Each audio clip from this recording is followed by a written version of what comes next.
বন্ধুরা, আজকের ভিডিওতে আমরা দেখাতে চলেছি ইভোলিস প্লাস্টিক আইডি কার্ড প্রিন্টারের কিভাবে সিঙ্গেল সাইড প্রিন্টারকে কিভাবে ডুপ্লেক্স মানে ডুয়েল সাইড প্রিন্টারে পরিণত করা হয়। আমার হাতে যে কিটটি দেখতে পাচ্ছেন সেই কিটটি আমরা মেশিনে ইনসার্ট করে নেব। যার জন্য মেশিনটি ওপেন করতে হবে, মেশিনের উপরের কভারটি সেটি ওপেন করতে হবে। এই মুহূর্তে আমরা দেখতে পাচ্ছি, পূর্বেই দেখিয়ে নিচ্ছি আমরা মেশিনটি সিঙ্গেল সাইড মেশিন। এখানে দেখতে পাচ্ছেন ডুয়েল সাইডের যে অপশন আছে সেটা ডিজেবল রয়েছে। আমরা কিটটি ইন করব মেশিনের ভিতরে, এই অংশে ডান পাশে, দেন কভারটা অফ করে দেব।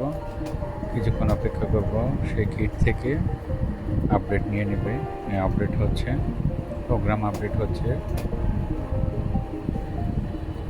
Programme update complete.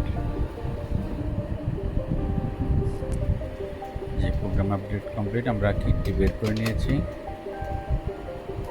Dual side activation কিটটি আমরা বের করে নিয়েছি। মেশিন এখানে এই মুহূর্তে দেখতে পাচ্ছেন, এখন আমরা রিবন দেইনি, তো আমরা প্রোগ্রামে যাব। এখন মেশিনের ইভোলিস প্রিন্ট সেন্টার প্রোগ্রামে যাব, গিয়ে দেখবো যে এটা ডুয়েল সাইড অ্যাক্টিভেশন এনাবল হয়েছে কিনা।